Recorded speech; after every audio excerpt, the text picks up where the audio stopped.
성부와 성자와 성령의 이름으로 말씀드립니다.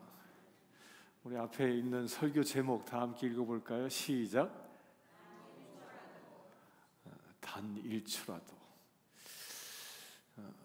오늘의 설교 제목입니다. 여러분들 만약에 단 1초라도 이 태양계에서 태양이 사라져버리면 어떤 일이 일어날까요? 존재 자체가 1초 동안 싹 없어지는 겁니다. 천문학자들이 이런 가정을 해놓고 연구를 했는데 딱 1초, 아주 짧은 순간이죠. 요 순간이에요. 요 순간. 딱 1초. 가장 첫 번째 일어나는 현상은요, 이 단 1초 때문에 지구가 무엇을 중심으로 이렇게 돕니까? 태양을 중심으로 이렇게 빙글빙글 돌잖아요. 근데 이 단 1초 이 태양이 사라지게 되면 이 중심으로 돌고 있었던 지구가 이 궤도를 이탈해 버립니다. 왜냐하면 태양이 없기 때문에, 중력이 없기 때문에.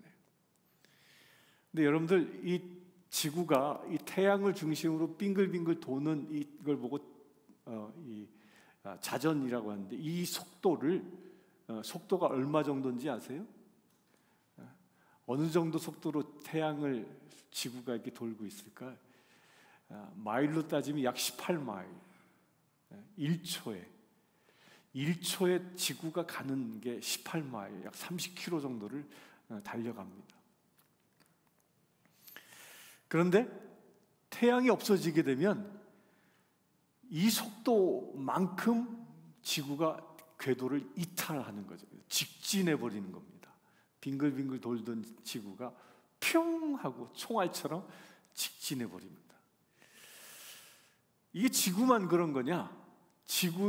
이 태양계 안에는 뭐 수성, 금성, 목성 여러 가지 별들이 있잖아요. 그 모든 행성들뿐만 아니라 수많은 소행성들까지도 완전히 다 제각각 흩어지게 됩니다. 그래서 이 단 1초만 태양이 없어져도요, 태양계에 있는 모든 별들이 모두 다 궤도를 잃고 태양계 자체가 망가지는 그런 일들이 일어난다고 합니다. 그래서 두 번째로, 태양이 단 1초만 없어지면 어떤 일이 일어나냐면요, 이 태양 자체가 자기장이라는 걸 가지고 있대요. 지구도 자기장이 있잖아요. 근데 이 자기장이 하는 일이 뭐냐면, 온 우주에서부터 쏟아져 오는 수많은 이 광선들, 해로운 광선들, 그 방사선 입자들을 이 자기장이 보호해주는 역할을 하거든요. 그런데 이 자기장이 사라져버린다면 어떤 일이 일어나냐?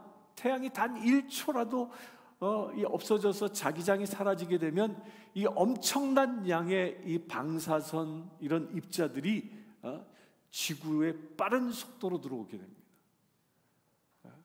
단 1초만 없어져도. 그러면 이 지구가 어떻게 되냐면, 이 지구 표면에 있는 모든 대기들이 전부 다 방사선으로 오염됩니다. 또 이 지구 표면에 살고 있는 모든 식물, 모든 동식물들이 이 방사선에 노출되어져 이 몸 안에 있는 원자 구조들, 이런 것들이 다 파괴됩니다.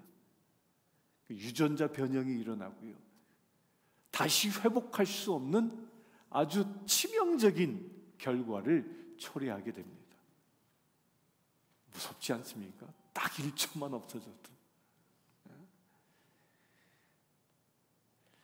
이 단 1초만 태양이 사라진다 해도요, 지구의 생명뿐만 아니라 이 태양계 안에 있는 모든 행성들의 운명이 종말을 고한다라는 겁니다.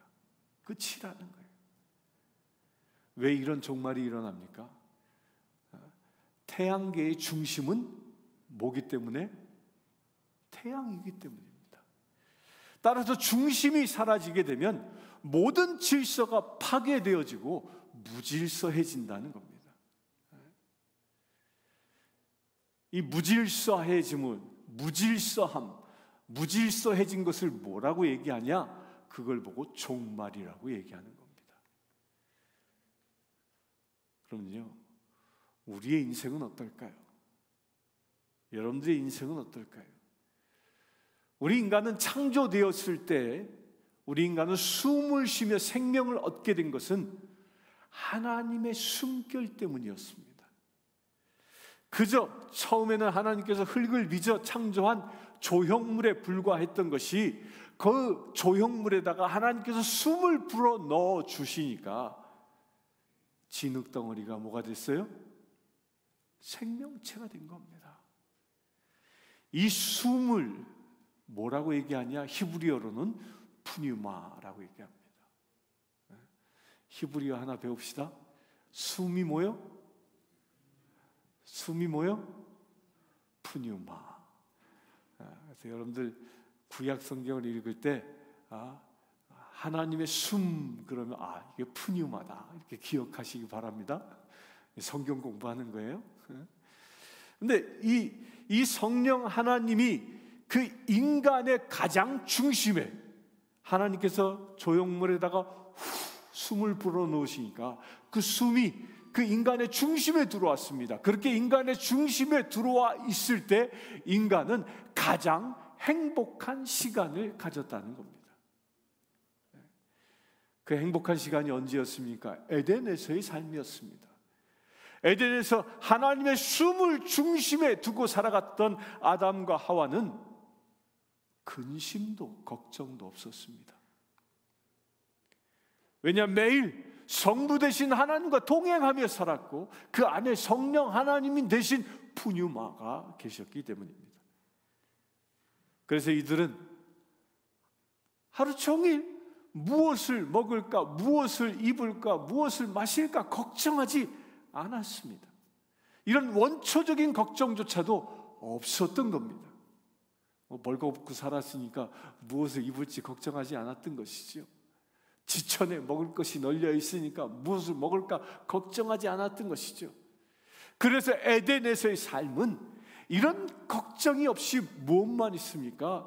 오직 하나님의 말씀에 순종하는 삶이었습니다. 마치 태양계 안에 있는 모든 행성들이 태양을 중심으로 질서를 유지할 때에 그때 태양계의 모든 행성이 존재하듯이 말입니다. 그런 우리 인간에게 무슨 일이 일어났습니까? 그렇게 행복하게 살던 우리 인간에게 어떤 일이 일어났습니까? 한순간 사단의 계략에 넘어가 그 인간의 중심이 말씀에 순종한, 하나님의 말씀에 순종한 것이 아니라 하나님의 말씀을 거역하는 불순종하게 되어집니다. 이 불순종으로 말미암아 어떤 일이 일어났습니까? 그 인간의 중심이 하나님의 그 중심이 사라져버린 겁니다. 이제 더 이상 불순종을 통해서 그 아담과 하와는 하나님의 말씀을 중심으로 살지 않습니다. 오직 무엇이 이끄는 대로 살았습니까?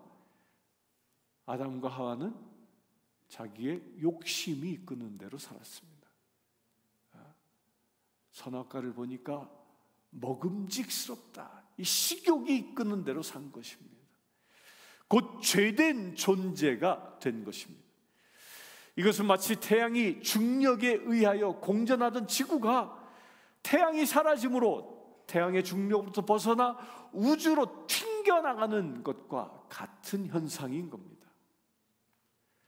하나님을 잃어버린 인생이란 태양을 잃어버린 지구와 똑같은 인생이 되어 버렸다는 것입니다. 태양이 단 1초만 사라져도 태양계의 질서가 파괴되듯이 우리 인간들의 중심에 하나님을 그 잃어버리는 순간 무질서로 빠져버리게 된다는 것입니다. 이것을 보고 뭐라고 성경은 얘기합니까? 나의 중심에서 하나님을 잃어버리는 순간, 그것을 보고 성경은 죄라고 얘기합니다. 도둑질해서, 거짓말해서, 그건 죄의 결과물이에요. 무엇을 죄라고요? 내 중심에 하나님을 잃어버린 것, 이것을 죄라는 겁니다. 그래서 데살로니가 후서 1장 8절에 보면 하나님을 모르는 자들과, 하나님을 뭐하는 자? 모르는 자들과 우리 주 예수의 복음에 복종하지 않는 자에게 형벌을 내리리니. 무슨 얘기하고 있지요? 형벌이 누구에게 임합니까? 모르는 자, 말씀에 순종하지 않는 자. 곧 하나님을 모르는 것 자체가 뭐라고요? 죄라고 얘기합니다. 우리 주변에 이렇게 얼마나 많은 사람들이 하나님을 모르고 살아가고 있습니까? 그런데 불신자들만 하나님을 모르고 살아갈까요? 엄밀히 말하면요, 예수를 믿는다는 사람들도 하나님을 모르고 살아가는 순간들이 얼마나 많은지 모릅니다. 주일날 예배 드릴 때는 하나님과 함께하고 있는 것 같아. 근데 저 문을 열고 나가는 순간 하나님 안녕히 계세요? 일주일 후에 봐요. 그러고 가는 사람들. 근데 하나님께서 눈을 시퍼렇게 뜨고 우리를 지켜보고 계시다는 이 사실을 믿는다면 우리는 죄에 빠질 수 없는 것입니다. 태양이 태양계에서 단 1초라도 사라지면 지구뿐만 아니라 이 태양계의 모든 전체가 멸망에 이르듯이 하나님을 떠나는 순간, 그 하나님을 잃어버리는 그 순간 우리는 죽음의 저주에 사로잡혀 버리고 마는 겁니다. 그걸 보고 뭐라고 얘기하냐면 망한 인생이다라고 얘기합니다. 인생이 망해버리는 거예요. 그리고 예수의 복음에 복종하지 않는 자에게 무엇이 임한다고? 형벌이 임한다고 경고합니다. 그렇다면 복음에 복종하지 않는다는 이 말이 무슨 말일까요? 이 말을 거꾸로 뒤집으면 이렇습니다. 복음에 복종하지 않는다, 이 말을 뒤집으면 사단의 말에 순종한다. 복음에 귀 기울이지 않고 사단의 속삭임에 귀 기울인다는 거예요. 사랑하는 성도 여러분, 여기 계신 분들은, 지금 온라인으로 예배드리는 여러분들은 지금 어떻습니까? 스스로 진단해 보길 바랍니다. 나는 복음에 귀 기울이는가? 나는 사단의 속삭임에 귀 기울이는가? 이건요, 알 수 있는 방법이 하나 있습니다. 그것은 내 입술을 보면 압니다. 내 입을 열면 무엇을 주로 말하는지, 내 입이 무엇에 즐거워하는지를 보면 금방 압니다. 내가 즐겨 사용하는 말들을 종합해 보면 내 중심 안에 뭐가 있는지를 내 스스로 알 수 있는 겁니다. 어떤 이는 입만 열면 남의 흉을 봅니다. 그냥 얼라리껄라리 그냥. 그 못된 얘기 들으면 막 전하지 못해서 안달이 나는 그런. 입만 열면 남을 흉보는 사람. 이런 사람들은요, 성경은 뭐라고 얘기하면 자기 눈에 든 들보는 보지 못하고 남의 티끌만 보는 사람이라고 예수님은 경고합니다. 또 어떤 이는요, 뭘 봐도 입만 열면 그냥 음담패설하는 사람이 있습니다. 뭐 그렇게 좋은지 그냥 희기덕거리고. 이런 사람은요, 그 내면 안에 뭐가 있을까요? 음란 마귀가 가득한 겁니다. 또 어떤 이는 오직 돈에만 관심이 있습니다. 입만 열면 돈 하고 살아갑니다. 사람도 돈으로 판단합니다. 좋은 사람, 나쁜 사람이 아니라 돈 많은 사람, 돈 없는 사람. 이런 사람들은 누가 지배하는 사람일까요? 돈 하며 살아가는 사람은요, 만몬 마귀가 지배하는 사람입니다. 만몬이 물질신이거든요. 또 어떤 사람은요, 입만 열면 과거에 자기 아픈 상처만 이야기하는 사람이 있어요. 난 진짜 저 사람 때문에 못 살겠어. 남편하고 좋게 지내다가 그냥 한순간 또 틀어지면 옛날 받았던 상처만 다 떠올려서 당신 옛날에 그랬잖아 막 이래가면서 그냥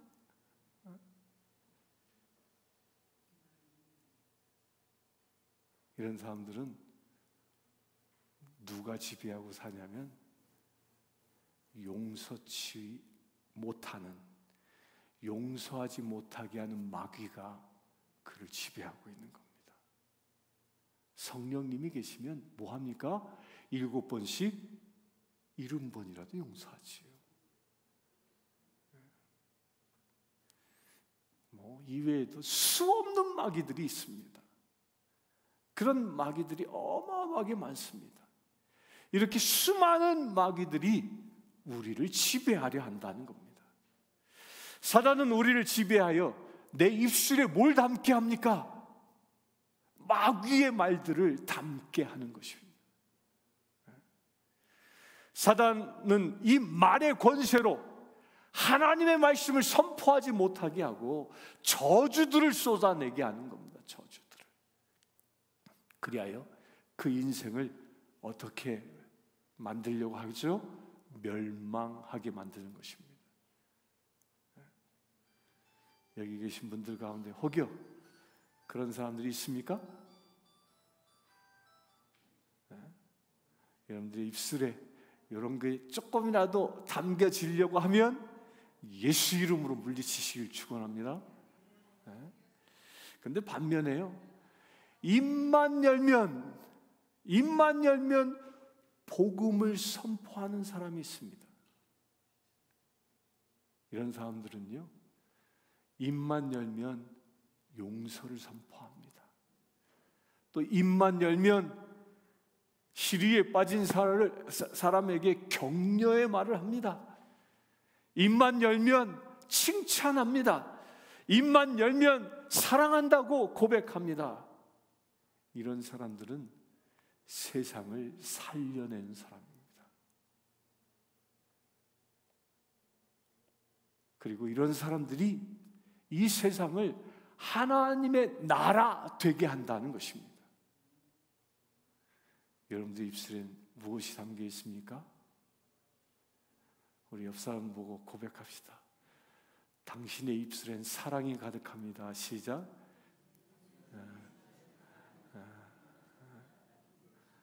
아멘이십니까? 사랑을 선포할 수 있게 되길 축원합니다. 복음을 선포할 수 있게 되길 축원합니다.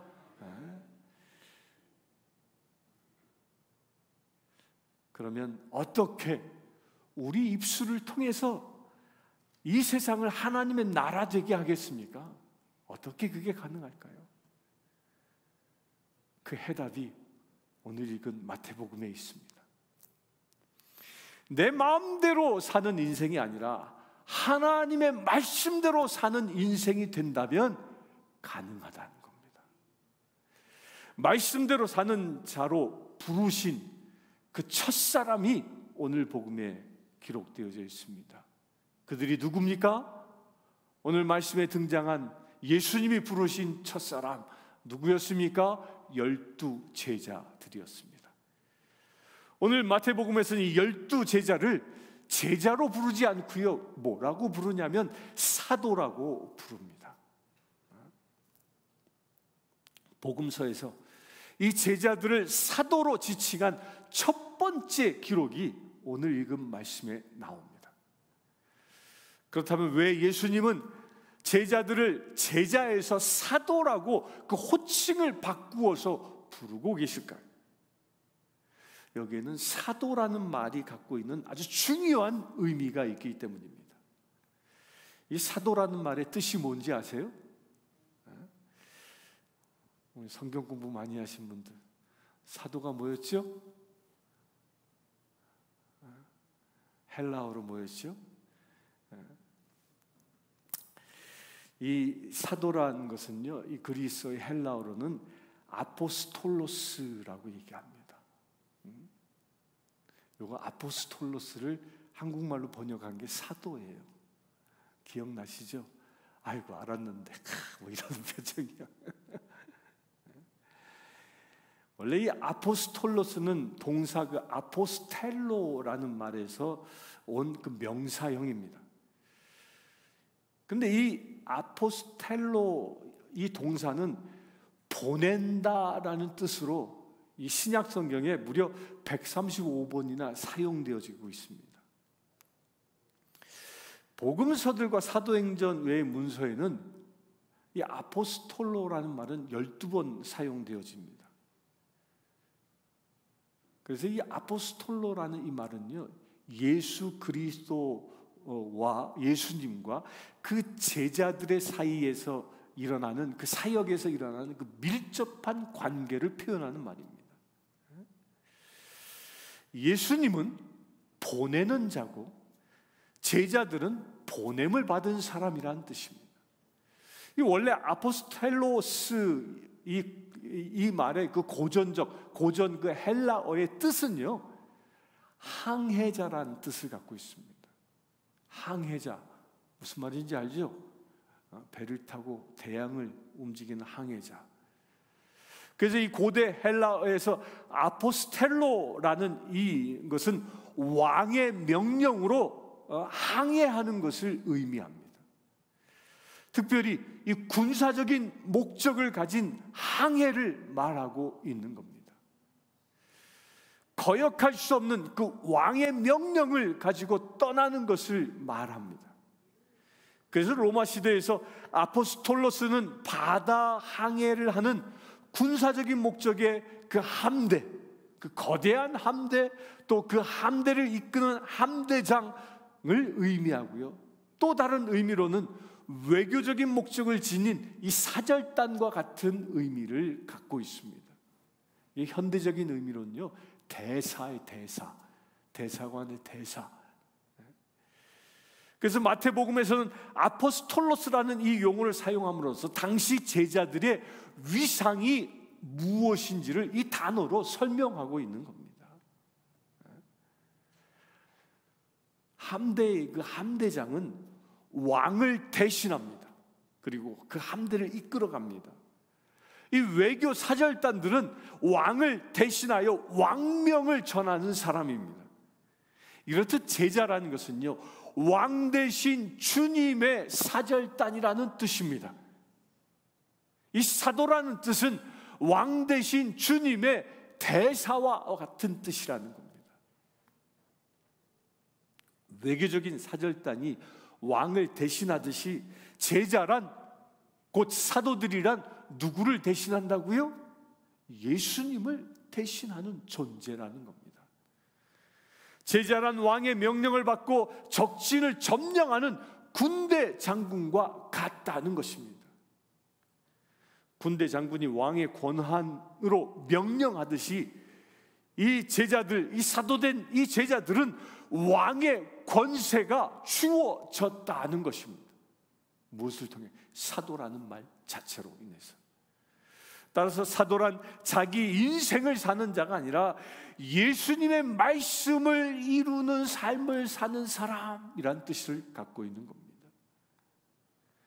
다시 말하면 사도라는 것은요, 예수 중심으로 사는 사람이라는 그런 뜻입니다. 예수 중심으로 사는 삶, 이것을 보고 큰 의미로 말하면 에덴의 회복이라고 말하는 것입니다. 에덴에서 죄로 인하여 잃어버렸던 그 하나님의 형상을 회복하는 것입니다. 이 하나님의 형상을 회복시키는 그 사명을 받은 자가 누구라고요? 그게 바로 사도입니다. 그렇다면 이 사도의 기준은 뭘까요? 어떤 사람이 사도일까요? 예수님께서 첫 번째로는요, 직접 불러서 뽑은 사람입니다. 오늘 말씀의 또 다른 버전인 누가복음에 보면요, 6장 12절에 이렇게 얘기합니다. 예수님께서 산에 올라가 밤새 기도하시고 그리고 12를 택하여 사도라 칭하셨다라고 기록합니다. 예수님은 자기 자신의 생각으로 사도들을 세운 게 아니라 누구에게 물었던 거예요? 하나님의 생각을 물었던 겁니다. 그리고 하나님께서 마음에 둔 사람이 누군지를 물었습니다. 그리하여 하나님께로부터 응답을 받은 그 12명의 제자들을 사도로 세운 것입니다.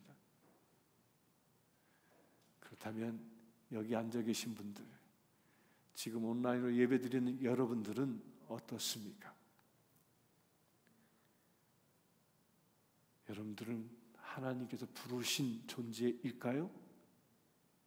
에베소서의 답이 있습니다. 에베소서 1장 4절에 보면 창세전에 그리스도 안에서 우리를 택하사 우리로 사랑 안에서 그 앞에 거룩하고 흠이 없게 하시려고 그 기쁘신 뜻대로 우리를 예정하사 예수 그리스도로 말미암아 자기의 아들이 되게 하셨으니라고 기록합니다. 하나님이 우리를 언제 택하셨다고요? 여기 계신 여러분들 모두는 하나님께서 세상을 창조하시기 전, 그 창세전에 택하신 존재라는 겁니다. 이걸 믿으시기 바랍니다. 우리는 거룩하고 흠이 없는 삶을 사는 그 하나님의 아들, 딸이 되게 하시려고 택함 받은 사람이라는 것입니다. 언제부터? 창세전에, 세상이 창조되기 전부터. 그리하여 우리를 왕 같은 제사장으로 세우셨다라는 겁니다. 하나님의 왕권을 부여받은 그 군대 장군처럼, 하나님의 말씀을 받은 그 외교 사절단처럼 여러분들이 지금 이곳에서 예배드리는 것이 바로 하나님께 택함 받은 그런 존재라는 것을 증명하는 것입니다.